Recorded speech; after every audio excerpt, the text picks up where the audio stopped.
বিল্লাহি মিনাশ শাইতানির রাজিম বিসমিল্লাহির রহমানির রহিম ওয়াবাশশিরিল মুমিনিনা বিআন্না লাহুম মিনাল্লাহি ফাদলান কাবীরা।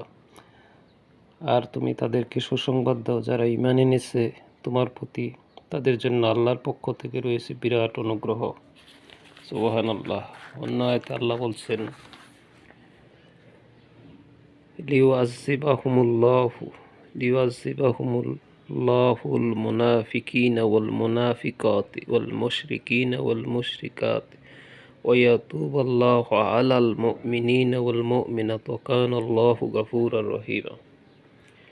এই আমানতের বোঝা আমি বহন করার অনিবার্য ফল হিসাবে আল্লাহ মুনাফিক পুরুষ ও নারী এবং মুশরিক পুরুষ ও নারীদেরকে শাস্তি দিবেন এবং মুমিন পুরুষ এবং নারীদের তওবা কবুল করবেন। আল্লাহ ক্ষমাশীল, পরম দয়ালু। সুবহানাল্লাহ।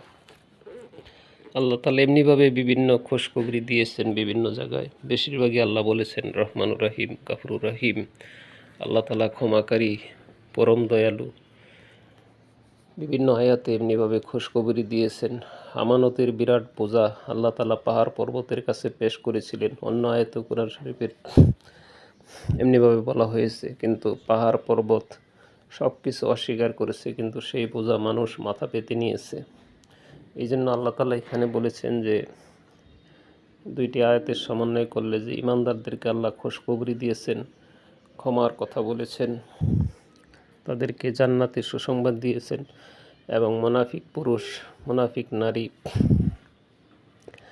মুশরিক পুরুষ এবং মুশরিক নারী যারা পরস্পরের বন্ধু, সূরা তাওবাতে বলেছেন। এখানে ছোট্ট পরিসরে ব্যাপক আলোচনা করা সম্ভব নয়। তো এখানে আল্লাহ তাআলা যে মুমিনদের প্রতি যে অনুগ্রহের কথা বলেছেন, এটাই বিরাট সফলতা, বিরাট আনন্দের বিষয়। আমরা যেন সেভাবে এই পৃথিবীর জীবন পরিচালনা করি। আমাদের আছে সীমাবদ্ধতা, আমাদের আছে বিভিন্ন সমস্যা।